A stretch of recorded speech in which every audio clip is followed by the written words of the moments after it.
Dans ce chaos minéral, dans cette espèce de labyrinthe rocheux, comme on le voit, il y a une végétation qui essaye de survivre dans les interstices, un petit peu partout. Et on est tout étonné de voir dans ce monde vraiment à forte tonalité minérale, la végétation qui s'obstine.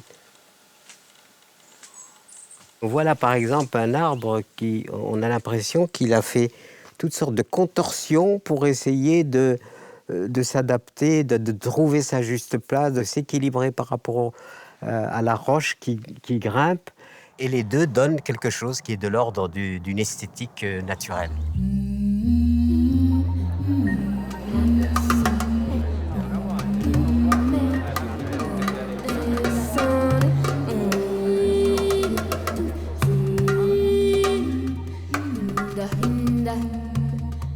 La vie elle-même.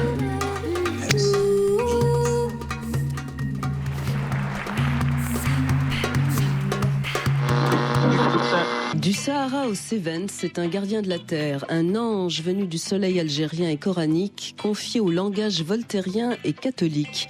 À 72 ans, ce penseur français d'origine algérienne milite pour que sur la terre et jusque dans les pays arides de l'Afrique, on cultive son jardin au sens premier du terme. Un humaniste au service de la terre-mère. L'agriculture est une formidable leçon de vie parce que c'est initiatique. Je ne peux pas faire n'importe quoi à n'importe quel moment. Et si je ne fais pas bien les choses, ça ne pousse pas. Et puis, c'est pas parce que je vais engueuler mes plantes qu'elles vont pousser plus vite. Et donc, ça amène la patience, ça amène l'anticipation, ça amène un apaisement parce que de toute façon, je suis bien obligé de me mettre à la cadence de la vie elle-même. Le travail de cultivateur écolo, c'est justement d'amener à la terre ce qui lui permet de vivre. On la nourrit de matière vivante. On prend les déchets sont compostés, transformés. On crée une espèce de concentré de bactéries, d'insectes utiles et de toutes sortes de champignons microscopiques que l'on redonne à la terre sous la forme d'humus. Et l'humus, c'est l'élément clé de la vie. C'est là la grande différence que nous avons avec l'agronomie moderne qui est sous l'obédience de la pétrochimie internationale. C'est-à-dire qu'au sortir de la guerre, on avait des substances de guerre comme les nitrates, phosphore, etc. Et quand la guerre a été finie, on a dit mais finalement, est-ce qu'on va fermer les usines à fabriquer ces choses-là ? On a dit non. On a créé deux espaces de profit qui permettent à ces substances d'être finalement commercialisées et enrichir. C'est l'agriculture et je dirais même la médecine aussi. Vous avez été un des premiers en France à pratiquer l'agriculture biologique et écologique. Nicolas, je vous laisse le soin de présenter ce monsieur dont j'avais beaucoup entendu parler et qui a vraiment une démarche très convaincante et très originale. Les mots sont forcément réducteurs pour évoquer Pierre Rabhi. Je dirais d'abord, d'un point de vue personnel, c'est une de mes plus belles rencontres. Il fait partie des gens qui m'aident à me structurer et à être un petit peu plus cohérent. C'est un philosophe, il est un écrivain remarquable. Moi, je l'ai découvert au départ par un livre qui s'appelait Paroles de terre, mais maintenant, tous ces livres, je les bois, je les surligne. C'est un homme profondément humaniste qui vous empêche, parce que ça serait une totale erreur, de désespérer de l'humanité.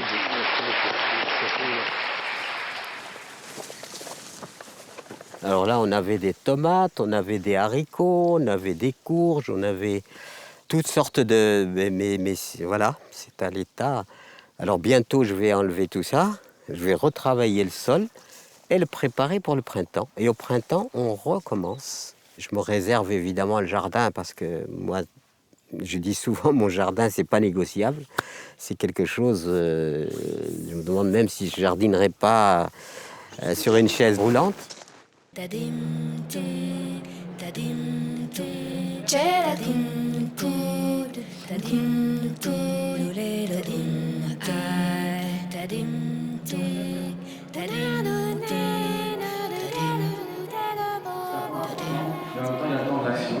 Pierre, si tu veux bien venir nous rejoindre sur scène. Alors, j'essaye de voir qu'est-ce que nous pourrions partager. Moi, de toute façon, ce que j'ai à dire, c'est pas seulement en tant que spécialiste. Bien sûr, je suis spécialiste de l'agroécologie, que j'ai travaillé beaucoup cette question depuis pas mal d'années, préoccupé de toute façon par une situation mondiale aujourd'hui qui est en fait extrêmement dangereuse pour l'humanité, parce qu'il y a une dissension, si vous voulez, un désaccord entre le comportement de l'humanité et la réalité vivante. Je vais peut-être m'asseoir, ça ne changera pas grand-chose avec mes 1,60 m. Si on prend le côté simplement très basique d'une observation stricte du comportement de l'être humain, il est destructeur. Jamais une créature n'a détruit autant son semblable, c'est une absurdité absolument totale, et en plus notre rapport à ce qui assure notre vie est un rapport de destruction aussi. C'est un processus qui n'est pas perçu comme suicidaire, mais plutôt comme la prédation légalisée. Si je suis là de face à vous, c'est parce que je crois vraiment que nous recelons en même temps en nous quelque chose qui peut vraiment inverser les choses. Mais inverser les choses, évidemment, ça passe par... j'aime pas trop la prise de conscience parce que ça me rappelle l'électricité. C'est comme s'il y avait une conscience qui circule et il n'y a qu'à mettre la prise. C'est pas du tout ça. C'est vraiment une élévation de la conscience. Et qu'est-ce que j'appelle l'élévation de la conscience? C'est-à-dire celui qui gravit une montagne, par exemple, il fait l'effort de gravir cette montagne. Il va souffler, et qu'est-ce qui se passe? Le paysage s'agrandit. C'est-à-dire sa vision s'élargit. Et l'élargissement de la vision ne peut pas se faire uniquement parce qu'on est statique, mais parce qu'on est dans une dynamique de quête de sens. Si j'étais dans les affaires, si j'étais... Oui, peut-être que j'aurais arrêté. D'ailleurs, je suis à la retraite normalement. Mais là, on a affaire à des conditions, des principes qui nous interpellent en permanence. Je ne peux pas dire la fin dans le monde, ça n'existe pas. Donc on peut dire que ce n'est pas le moment de lâcher, quoi. C'est comme si on pousse quelque chose et on se dit ça y est, on va y arriver bientôt, ça y est, encore un peu. Et ça ne relève pas d'une rationalité, ça relève de quelque chose qui est le mélange d'une espèce d'émotionnel, d'une espèce de sens d'engagement, d'une espèce de sens de la victoire aussi. Sachant que je peux résoudre, bien sûr, je peux résoudre en grande partie le problème de la faim dans le monde. Je saurais le résoudre. Avec l'agroécologie, on peut nourrir les gens.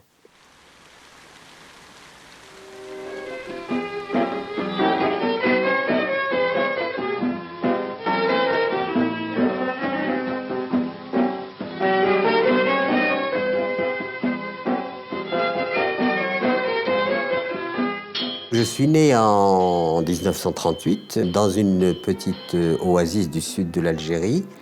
Pratiquement toutes les maisons avaient des briques en terre crue, les palmiers qui dépassent ici ou là, le minaret qui préside à tout ça. Et c'est dans ce lieu que je suis né, d'une mère que j'ai malheureusement est morte sans que je la connaisse vraiment. Et même à une époque où il n'y a même pas une photo, c'est-à-dire que j'ai rien à quoi me raccrocher pour dire « Ah voilà, elle ressemblait à ça », rien du tout.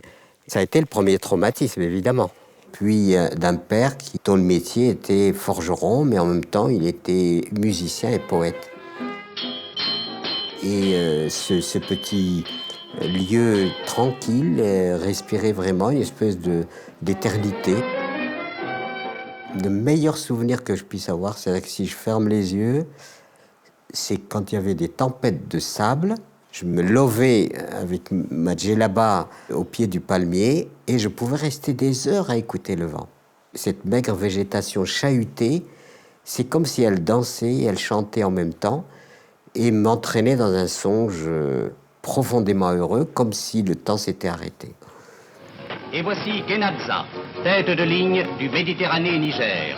Kenadza qui commande le bassin houillé du Haut-Guir, dont la production peut suffire à toute l'Afrique du Nord. Vous avez trouvé, c'est incroyable, vous avez trouvé des... Découvert en 1907 alors et dont l'exploitation, commencée pendant la guerre de 1914 par les chemins de fer algériens, n'a pu être sérieusement menée que depuis 1940. Nous étions dans un pays colonisé par la France et les Français, explorant les richesses du pays, minérales en particulier, découvrent de la houille Et il faut donc exploiter cette houille, ce charbon. Et à ce moment-là, on a recours à la main-d'œuvre locale. Et il y a eu un grand chamboulement dans notre mode d'existence parce que les gens sont allés se faire embaucher à la mine. Ici, pas de puits. L'exploitation se fait par plan incliné et taille chassante. Les galeries s'enfoncent seulement de quelques mètres, mais atteignent parfois 600 mètres de long. Les ouvriers, tous musulmans, bénéficient des mêmes conditions de travail que les mineurs européens. Mon père s'est trouvé dans l'incapacité à subvenir aux besoins de sa famille en tant que forgeron.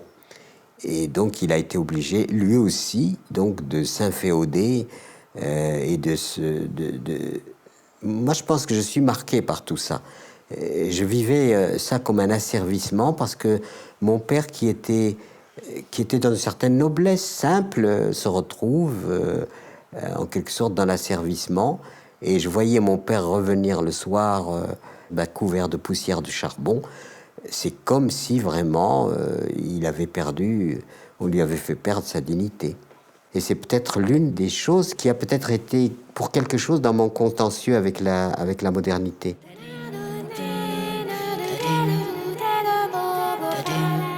Pour finir, une petite histoire. Il se trouve qu'il y avait un Américain qui se promenait sur la plage, et puis il y avait un petit pêcheur avec sa barque. Et le pêcheur, il fait sécher ses filets, et puis il est en train de se reposer. L'homme d'affaires vient, il regarde ce monsieur, il lui dit, mais monsieur, vous voyez, vous avez vos filets là, vous devriez être encore en train de travailler. Il dit, et après? Après, je vois votre barque, elle est toute petite, vous pourriez avoir une barque plus grande, un bateau plus grand. Et après? Eh bien, vous prendrez encore un bateau plus grand. Et après? Vous embaucherez des gens, vous créerez du travail, etc., etc. Et après? Et bien, après, vous vous reposerez. Et bien, c'est ce que je suis en train de faire.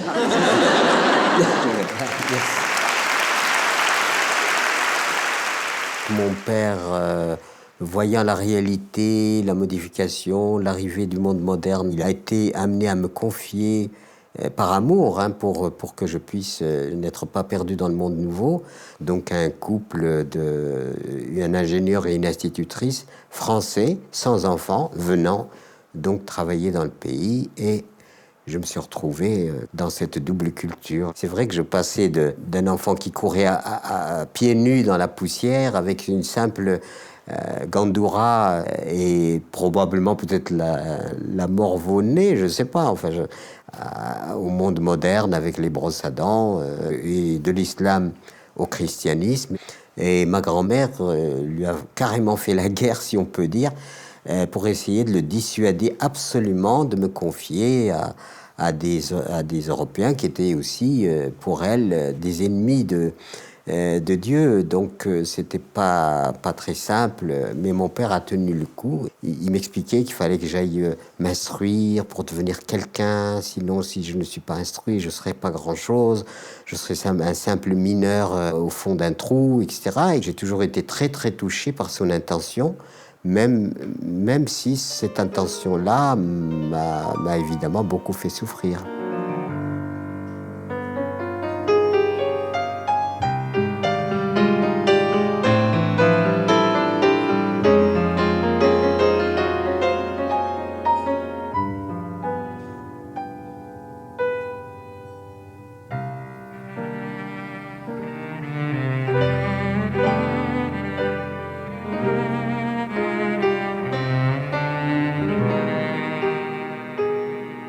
Mon père ingénieur a été muté à Oran, et donc il y avait à peu près 750-800 km à faire entre Kenadsa et Oran. J'ai continué donc à faire les allers-retours jusqu'au moment où mes retours au village, à l'oasis, se sont raréfiés. Et je me suis mis à m'intéresser à la Bible, à l'Évangile, etc. Et un jour, j'ai demandé le baptême. Et je suis devenu donc un pilier de la cathédrale d'Oran, où j'allais servir la messe à l'évêque lui-même. Et j'étais le petit prototype formidable d'enfant de l'islam converti au christianisme. Au moment de ma conversion, j'ai choisi le prénom de Pierre. C'était le premier disciple de Jésus. Et la deuxième chose, l'aspect un peu fondement, la pierre, le fondement, etc., me plaisait assez. J'avais déjà 16-17 ans peut-être, et retourner chez moi et dire maintenant j'ai adopté la religion chrétienne était totalement inconcevable. Donc je ne suis plus retourné dans ma famille traditionnelle. C'est à partir de là qu'on se pose la question, mais finalement dans tout ça, mais moi, qui suis-je ? Qui suis-je ?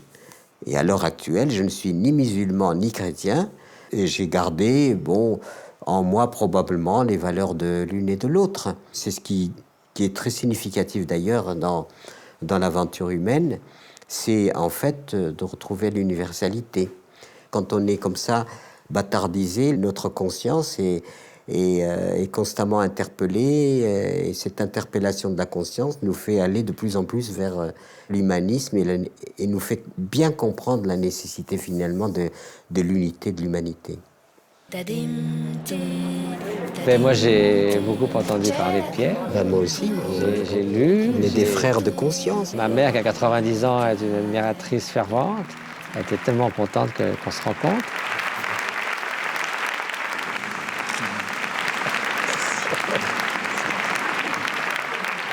Je suis tolérant à l'égard des humains, parce que l'humain, il est dans son évolution propre et je dois respecter, je ne m'octroie pas le droit d'avoir un jugement sur la conscience de l'individu, compte tenu que chacun a son chemin d'évolution. Donc, c'est un peu comme un médecin qui jugerait la personne et non pas la maladie. Oui. S'il disait quelqu'un, vous êtes gravement malade, donc vous êtes un sale type, ça n'a pas de sens. Oui, ça n'a aucun sens. On a des maladies qui peuvent être la haine, qui peuvent être l'avidité, mais qu'elles ne sont pas permanentes, pas plus que la rhume ou une autre maladie est permanente. Il y a beaucoup de témoignages de l'histoire où finalement des gens ont fait une mutation, une transformation extraordinaire par la souffrance. C'est d'ailleurs ce qui rend totalement inadmissible la peine de mort, parce que ça rend impossible toute transformation. Mais je crois qu'il y a quand même à réfléchir sur ce que signifie la violence. J'ai beaucoup aimé Apocalypse Now. Ah, j'ai pas vu ça. C'est à voir, Apocalypse Now. J'ai jamais vu un film vraiment poser les vrais problèmes de la violence. Bon, c'était dans le contexte de la guerre du Vietnam. Enfin, il y a un type qui est devenu complètement fou. Il tue tout le monde sur son chemin. Alors, on finit par le rattraper. Il est devenu effectivement un peu fou, mais il dit des vérités absolues. D'avoir l'image, on voit la moitié du visage éclairé, la moitié dans l'obscurité, est déjà extrêmement symbolique du fait que notre vie, c'est le bien et le mal, cheminent ensemble. On est pour le meilleur et le pire. Tout ça compose la société. Vous savez, souvent, quand on rencontre quelqu'un comme Pierre, ce qui est beau, c'est d'entendre exprimer parfois avec des mots et des formules et des images légèrement différentes, des choses qu'on ressent profondément, qu'on exprime d'une certaine façon. Et donc, du coup, ça permet à chacun d'enrichir la manière de s'exprimer pour mieux servir. Secteur par secteur, la montagne va être contrôlée jusque dans ses moindres recoins pour y faire renaître le calme et la sécurité. Un important engagement a eu lieu dans les environs de Tours, où une unité parachutiste a pénétré dans le village d'Acriche en flammes. Ratissage dans la montagne, interrogatoire des suspects, vérification d'identité des habitants, appel aux populations à se réfugier dans les secteurs de sécurité. Toutes ces mesures ne manqueront pas de ramener le calme dans le reste. Dans cette situation-là aussi, je ne pouvais absolument pas prendre parti, quoi. Je ne pouvais pas être pour les uns ou pour les autres.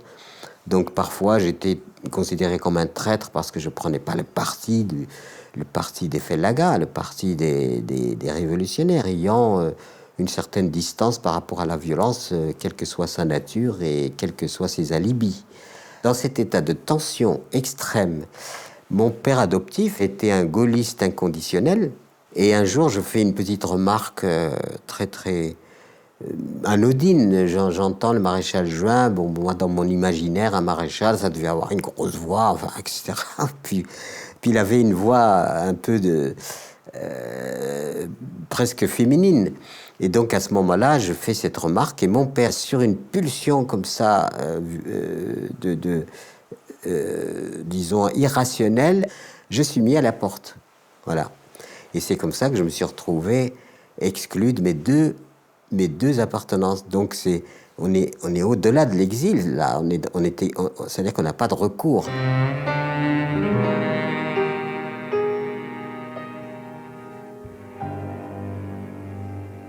J'ai pris un billet sur un paquebot, je ne me rappelle plus lequel.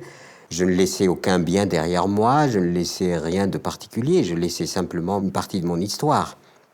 J'étais dans une forme de dénuement, donc j'avance, mais les ponts se rompent derrière moi. Et puis, comme tous ces immigrés, j'ai traversé la Méditerranée jusqu'à Marseille, et puis de Marseille, le train jusqu'à Paris. C'est-à-dire que j'étais dans la situation de non-retour.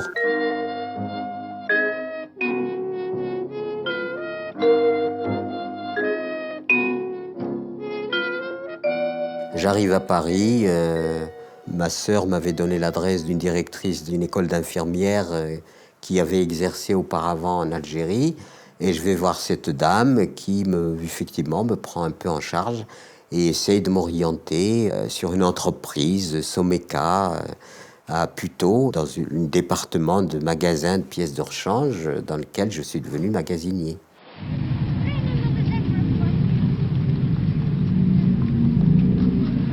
Je trouve que c'est pas une vie pour moi. Tout le monde le soir il rentre chez soi, il a une femme, mais nous là on rentre, on mange, on travaille comme pas moi. Puis ce qui nous manque c'est la vie. La question de travail, on travaille, mais il manque la vie.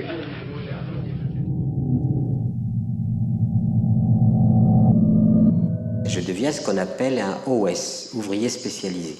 Et vous savez, on vous dit ouvrier spécialisé pour ne pas vous vexer. Hein. En fait, l'ouvrier spécialisé, c'est celui justement qui n'est spécialisé en rien. C'est l'homme à tout faire. Alors le PDG, quand il passait, c'est tout juste si on ne tombait pas évanoui. Et puis il y avait les cadres supérieurs, les cadres moins supérieurs, etc., etc. Puis ça dégringolait dans les hiérarchies jusqu'à nous, OS. Mais nous, on avait quand même un avantage, c'est qu'on n'avait personne à vexer. Tout le monde pouvait nous vexer, mais nous, c'était fini, il n'y avait rien. Et donc, on était dans le système à travailler, les horaires, pointer, venir, etc. Et je me suis dit, mais à quoi on joue de ça? C'est-à-dire que l'être humain est devenu une espèce de rouage d'un système qui lui pompe son énergie. Pourquoi faire? Pour enrichir quelques-uns et pour faire augmenter le PIB ou le PNB. Ce qui était proclamé, c'est que la modernité allait libérer l'être humain. Et je me suis amusé à faire l'itinéraire d'un être humain dans la modernité. Et qu'est-ce que je vois? De la maternelle à l'université, on est enfermé, ça s'appelle ça le bahut. Ensuite, tout le monde travaille dans des boîtes, des grandes, des petites boîtes, etc. Même pour s'amuser, on va en boîte. On y va comment? Dans sa caisse. Et il y a la boîte à vieux et la dernière boîte que je vous laisse deviner. Voilà. Alors, voyant ce système-là, évidemment, je n'ai pas pu y souscrire. Je rencontre une jeune fille qui travaillait dans le même établissement, qui était aussi dans d'autres aspirations, et nous décidons de quitter la ville pour aller en Ardèche, ceux qui connaissent, proche de... Qui a trouvé que ce garçon, il était quand même un peu exceptionnel, il parlait bien, il s'intéressait à des choses qui m'intéressaient aussi, la musique, le théâtre. Mais elle avait remarqué que ce garçon, quand même, il portait toujours la même chemise. Alors, comme ma mère, elle avait le cœur sur la main et qu'elle s'occupait de tous ceux qui pouvaient être dans le besoin, un jour, elle lui a proposé de laver sa chemise. J'ai surtout été impressionnée au départ par son attachement au christianisme. C'est ça qui m'a attachée à lui, en quelque sorte. Il ne pouvait pas envisager qu'on entame une relation entre nous deux sans que je ne sois pas, que je ne devienne pas chrétienne en fait. Mais ça tombait très bien parce qu'il m'a parfaitement, je suis devenue chrétienne quoi. Ça a été une très belle période parce que Pierre s'est mis à me faire connaître les philosophes, les grands penseurs, etc. Le soir, après le travail, on allait dans un café, tu te rappelles? Et on étudiait Léon Bloy. Et tout ça, ça a été, pour moi, c'était très, très riche, c'était très nouveau. Et vraiment, j'étais très heureuse de ça. Il faut dire aussi que, quand même, ma famille n'était pas très chaude pour un mariage avec cet immigré. C'est allé aussi loin que de... Il n'y avait personne à notre mariage ici, de ma famille.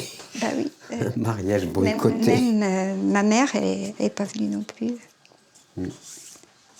Donc à partir du moment où on était vraiment décidés à vivre ensemble et même de nous marier, là, nous avons pensé que ce n'était pas possible de continuer à vivre dans cette banlieue avec ce travail qui nous enfermait dans les bureaux ou un atelier, etc.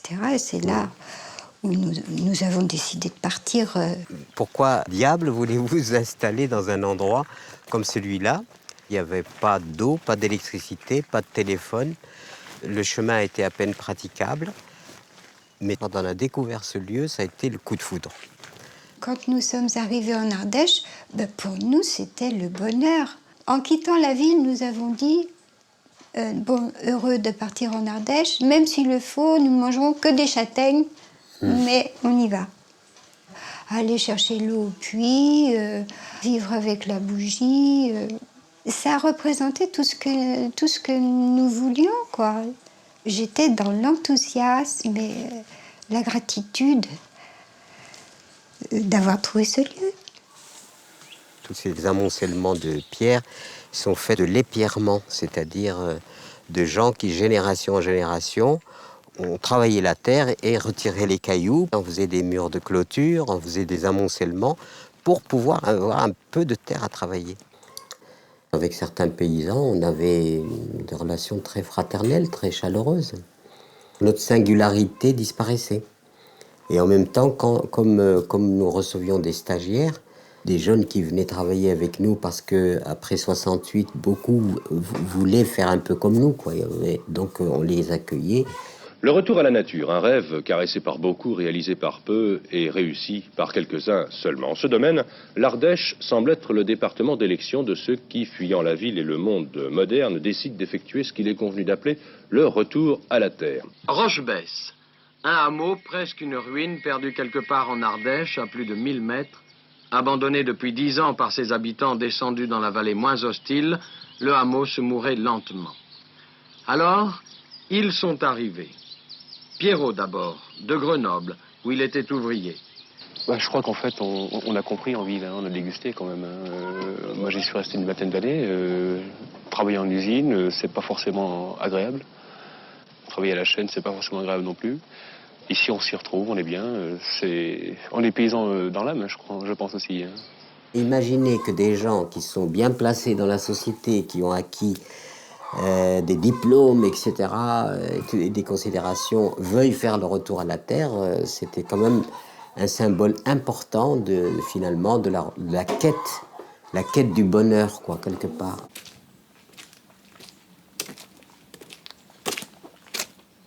Pour l'écriture, j'avais commencé à écrire du Sahara aux Cévennes, mais c'était en fait pas du tout dans l'objectif d'une publication. C'était une thérapeutique personnelle, psychologique, reprendre le fil des choses pour essayer de m'exorciser peut-être de ce que je portais en moi, de difficile, de douloureux. Et un petit éditeur de la région m'a dit « Mais tu te rends pas compte, il faut le publier, etc. etc. » Je ne croyais pas vraiment à l'impact que ça pouvait avoir. Et puis il se trouve que il a été bien reçu par le public. Et ensuite, je me suis rendu compte que du Sahara aux Cévennes, c'était plutôt narratif d'un itinéraire, mais que je n'avais pas exprimé en quelque sorte ce qui m'était le plus profondément intime. C'était l'aliénation de mon père. Et à partir de là, j'ai imaginé le deuxième livre sous forme de roman, qui pouvait me permettre finalement de dire des choses qui sont de l'ordre de l'intime. Et j'ai donc écrit Le Gardien du Feu. Au fur et à mesure que j'écrivais, c'était pas ridicule, les gens recevaient ça. Je me dis, pourquoi pas un troisième, pourquoi pas un quatrième, etc. Et du coup, je me suis installé petit à petit à dire, je vais utiliser l'écriture pas seulement pour des questions narratives, mais je vais l'utiliser aussi comme outil de propagation de ce que je ressens, des idées qui m'animent, l'agroécologie. C'est exactement comme ça que les choses se sont passées.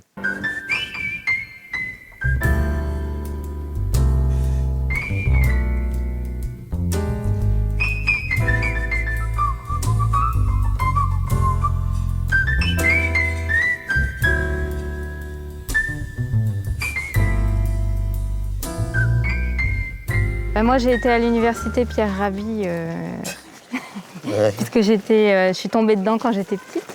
Dans la bibliothèque familiale, je me rappelle, il y avait Platon, il y avait Nietzsche, il y avait Krishnamurti.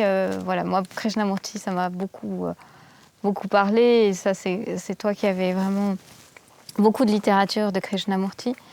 Et donc, on a souvent échangé comme ça sur des thèmes philosophiques. Appuyé contre la cuisinière, à deviser de cette manière-là. Moi, ça m'a enrichi énormément. Ça a beaucoup apporté dans ma réflexion. C'était très riche, en fait. Et en même temps, c'était pas la pensée unique de Pierre Rabhi, justement, parce que c'était enrichi de plein de visiteurs, de voyageurs, des chercheurs, oui. des gens qui faisaient de la politique. Enfin, c'est une maison, c'est vrai, qui était tout le temps habitée par cette réflexion omniprésente. Oui. Il y a eu aussi beaucoup de stagiaires qui sont venus du monde entier, parce qu'il y a eu des Africains, il y a eu chacun a amené sa culture, sa vision des choses, ses pratiques, ses savoir-faire. Donc pour nous, c'était une école de la vie aussi. Pour moi, l'écologie, c'est profondément une affaire d'humain. C'est pour ça que m'occuper des enfants, ça a énormément de sens. Et qu'on doit à l'enfant la même bienveillance, la même attention, la même gentillesse, la même tendresse qu'à la terre. Un être humain qui a des comportements irrespectueux vis-à-vis de lui-même, de son voisin ou de l'environnement, c'est d'abord parce qu'il n'a pas été respecté en tant qu'enfant.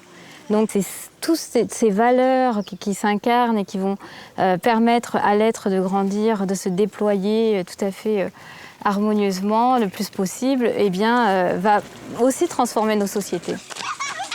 L'école me paraît être la manufacture première d'un être humain adapté au modèle. On fabrique déjà un petit producteur-consommateur pour un système et une idéologie établie. Et moi, j'ai été très heureux que mes enfants protestent.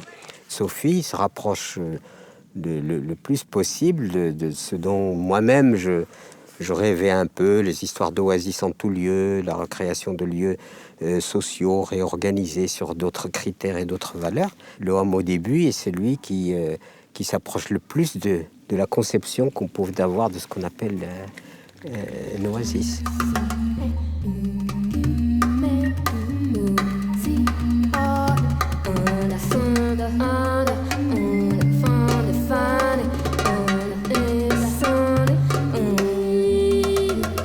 En 81, je suis allé m'impliquer en Afrique parce que j'avais acquis suffisamment d'expérience en agroécologie pour prétendre que ça pouvait être transmis comme une solution importante pour la problématique de la faim dans le monde, la problématique des paysans enlisés, disons, dans une histoire difficile suite à la sécheresse, etc.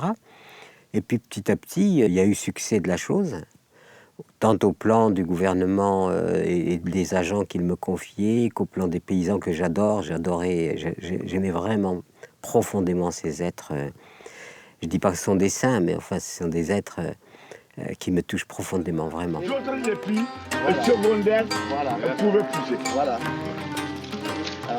Pour moi, la terre, elle est à la fois ma mère, puisqu'elle me nourrit, et elle ma fille, puisque je m'en occupe, j'en prends soin, et puis à la fois mon amante, quelque part, dans le sens où il y a une relation d'amour. Si la terre manque, il n'y a plus de vie. Petit à petit, on a créé Terre Humanisme comme structure qui allait prendre le relais. Et puis, les structures se sont multipliées avec l'adhésion d'un nombre de plus important de personnes, parce qu'on ne peut pas porter ça tout seul. Alors, le fait que des gens adhèrent au message, à la philosophie, s'impliquent, et en s'impliquant, ça devient des gens qui sont porteurs, et ainsi se crée un réseau et des groupes porteurs de cette pensée. Je ne suis pas du tout en phase avec ce qu'on entend par politique. Du tout. Elle nécessite un regard évidemment global et général, avec un souci réel et honnête du bien-être de l'humanité et un souci réel de l'avenir de l'humanité. Et quand on est dans un système qui part du principe que la croissance, c'est la solution, déjà il y a une erreur. Le politique s'obstine à maintenir à tout prix le modèle coûte que coûte. Or, c'est le modèle qui est à remettre en question. Et il se trouve qu'en 2002, on m'a poussé à me présenter aux élections présidentielles. D'ailleurs, Obama m'a imité, hein, il se fait ça. Et puis, je me suis retrouvé dans le débat. Je me suis dit, mais j'ai fait des insomnies. Mais moi, me présenter aux élections présidentielles, moi, président des Français, enfin, qu'est-ce que ça veut dire? J'étais à un milieu de pensée à tout ça. Et puis, en réfléchissant, après des insomnies, des soucis, avant de donner ma réponse, j'ai dit, c'est le lieu dans lequel le débat national, on va introduire des arguments et des éléments qui ne sont jamais abordés par le politique et qui sont pourtant fondamentaux. Quand on me propose de me présenter aux élections, évidemment, je sursaute, j'en parle à des gens et chaque fois, je rencontre des gens, mais vas-y. Donc, jusqu'au moment où je me suis dit, bon, puisqu'il y a tant de gens qui disent vas-y, c'est qu'il faut peut-être y aller.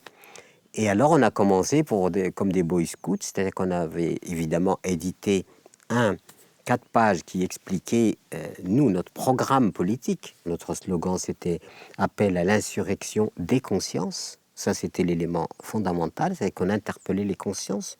On n'interpellait pas les citoyens. Les citoyens sont ce qu'ils sont. Et ensuite, quelle planète laisserons-nous à nos enfants, mais aussi quels enfants laisserons-nous à la planète. Et donc, en présentant tout cela avec notre programme, ça a créé des adhésions. Nous étions bien en phase avec les attentes d'un certain public. Donc, en 2012, je suis candidat. Je suis candidate. Je suis candidat. Au lieu de dire la faute, elle vient de là-bas, commence à agir. Ça sert à rien de critiquer le voisin. Si on commence à faire les choses, c'est comme ça qu'elles changent. Voilà. Je suis candidate. Moi aussi, je suis candidate. La conférence est toujours un grand bol d'air. Très content de votre intervention. Votre voix est vraiment importante, mais vous le savez. Merci pour votre intervention. Pierre, est-ce que tu veux bien dédicacer ça? Oui.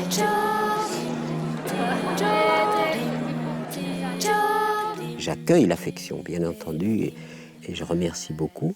Et c'est vrai que ça fait quelque chose de bizarre, vraiment. Or, je ne veux pas être ni gourou, ni quoi que ce soit de ce genre. Je n'ai pas du tout le...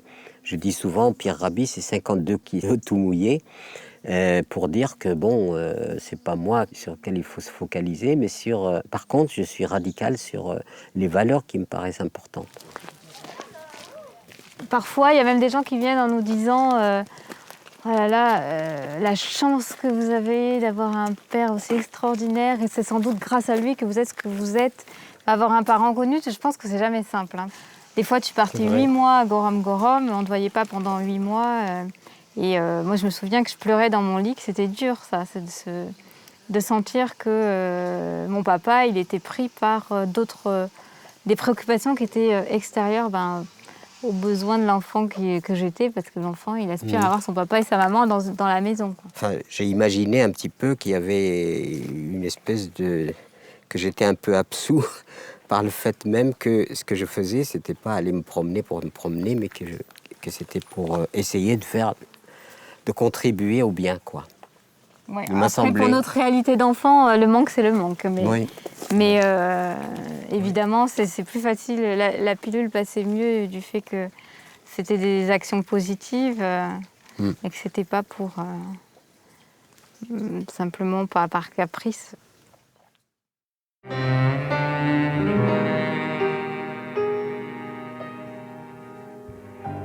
Je me suis beaucoup questionné sur la pertinence de la parole. Je donne beaucoup de conférences, même trop, quelquefois jusqu'à 55 par an, ça veut dire 1 par semaine. Parfois, moi, je m'énerve moi-même parce que je me dis, tu racontes toutes tes histoires, tu n'arrêtes pas de radoter, etc. Et ce qui me soutient, c'est les gens, par leur appréciation, ont l'air de me dire, continue. Et c'est ça qui m'encourage. Parce que sinon, Tu serais bien dans ta ferme et je serais bien dans mon ermitage. Oui, c'est ça. Mais je me dis, puisqu'il y a une réceptivité de la part des gens, à la limite, on n'a pas le droit de s'arrêter, quoi. Le Dalai Lama, il dit, voilà, qu'est-ce que j'ai en commun avec vous tous?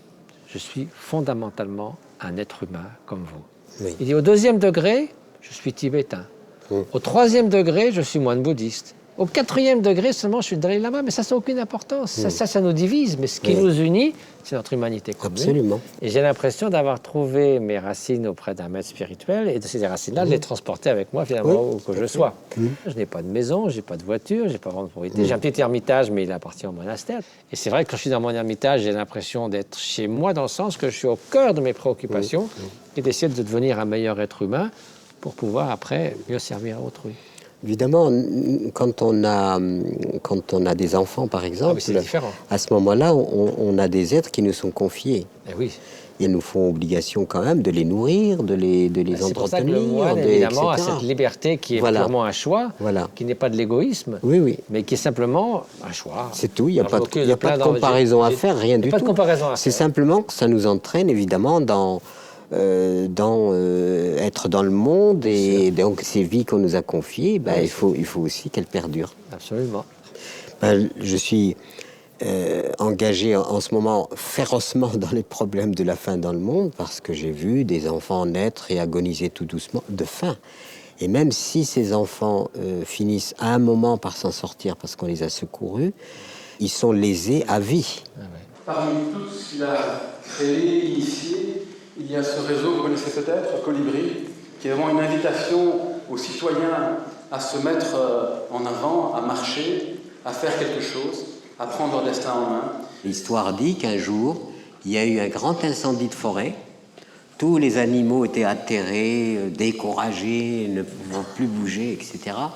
Et puis, par contre, il y a ce gracieux petit oiseau, le colibri, qui, lui, ne renonce pas. C'est-à-dire qu'il va prendre une goutte d'eau dans son bec, il vient la jeter sur le feu et il s'active. À un moment, le tatou, énervé, lui dit « Colibri, tu penses quand même pas que c'est avec ces gouttes d'eau que tu vas éteindre le feu ?» Et donc le colibri le regarde droit dans les yeux et lui dit « Je le sais, mais je fais ma part. » Voilà.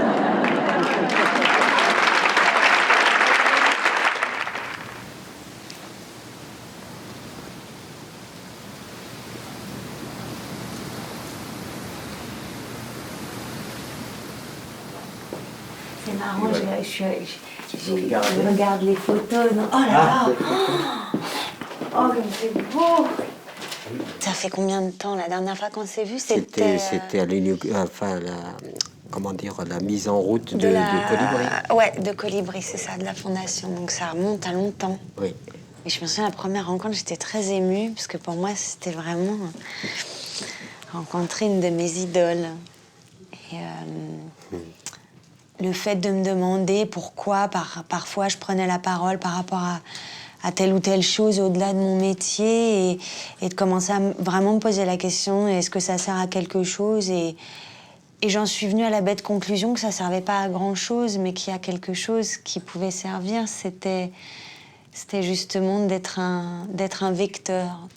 Non pas que j'ai rien à dire, mais mes autres activités vont détourner l'attention. C'est quelquefois ce qu'on ne dit pas qui est encore plus puissant ce qu'on dit. Et quoi que l'on fasse dans un certain état d'esprit, cet état d'esprit se diffuse. C'est-à-dire qu'on n'est pas la source de la chose, on est le canal de la chose. C'est-à-dire que nos vies, évidemment, nous amènent à toutes sortes de questionnements, et chacun se questionne à sa façon, se donne les réponses qu'il peut, etc. Mais moi, j'ai été très vite engagé dans cette voie, finalement, de qui suis-je, quoi. Moi, je sais que je me suis posé des questions très, très jeune, ce qui n'a pas forcément rendu ma petite enfance et mon adolescence simple, parce que c'était beaucoup de questions sans réponse, beaucoup d'incompréhension face au fonctionnement de cette société dans laquelle on vit. Mais je pense qu'éveiller le questionnement, c'est une chose très importante, en fait, parce qu'on l'a tous au départ. Et comment on perd ça? Avec l'être humain, nous portons quelque chose de très lourd, c'est-à-dire la peur. Et nous sommes conscients de notre finitude. C'est pas rien de savoir qu'un jour on va disparaître. Oui, c'est vrai. Et donc ça instaure une peur un peu au niveau de la psyché profonde. Et ce qui fait que nos comportements deviennent irrationnels. Et qu'on est en quête de sécurité en permanence. En fait, on s'aperçoit assez vite que, et je pense que c'est par rapport à cette peur dont tu parles, un jour, je me posais des questions sur ce que c'était vraiment que l'humilité. Et en fait, je suis arrivée à la conclusion de me dire que l'humilité, c'était sûrement de participer à quelque chose dont on verrait jamais le résultat. Mais il faut savoir que quand on travaille la terre à notre façon, il y a une matière que l'on fait avec les déchets, c'est de l'humus. Et étymologiquement, humus, humilité, humidité, humanité, c'est pareil. Donc ce qui veut dire qu'on rentre dans le cycle de la perpétuation. Tout à l'heure, on parlait de la faim dans le monde. Par rapport à toute cette industrialisation, tous ces organismes génétiquement modifiés, pour les gens à qui on va dire que les organismes génétiquement modifiés peuvent éradiquer la faim dans le monde, j'aimerais bien que... Enfin voilà, j'aime entendre ta réponse. Ce serait parce que nous sommes trop nombreux qu'on n'arrive pas à nourrir. Ça, c'est faux. C'est faux. C'est faux. La nature est extrêmement généreuse. C'est-à-dire que on peut méditer sur un grain de blé et savoir que dans ce grain de blé, il y a de quoi nourrir l'humanité. C'est-à-dire que ce grain, je le sème dans la terre, il va me donner au moins une dizaine d'épis. Chaque épi va comporter une quarantaine de graines.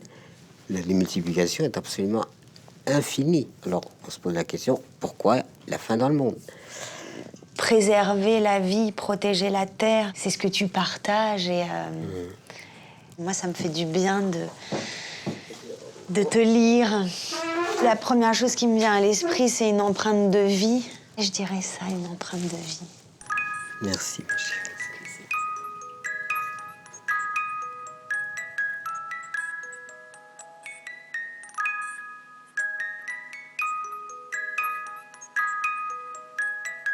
Je ne pense pas que je puisse m'arrêter tant que j'ai la capacité de faire, je continuerai à faire.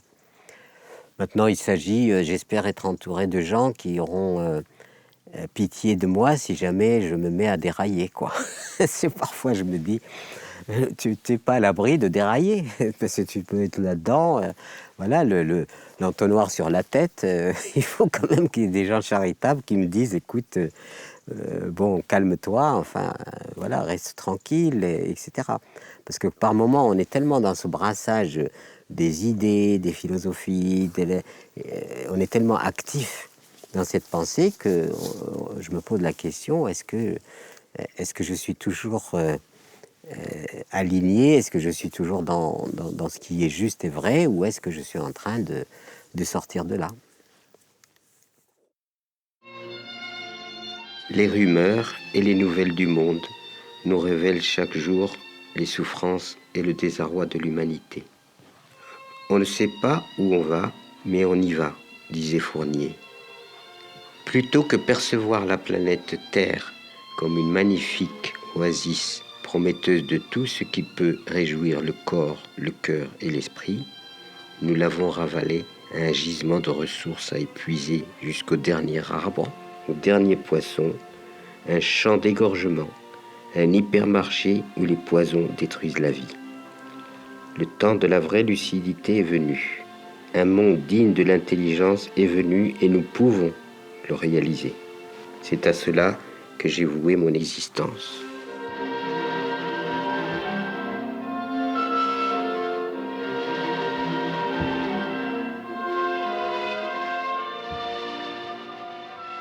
Si des extraterrestres essayaient d'étudier l'être humain, je pense d'abord qu'ils ne comprendraient rien du tout. Ce serait tellement compliqué. En tout cas, la conclusion serait, ils sont surdoués mais abrutis. Il y a une protestation quelque part. Bon.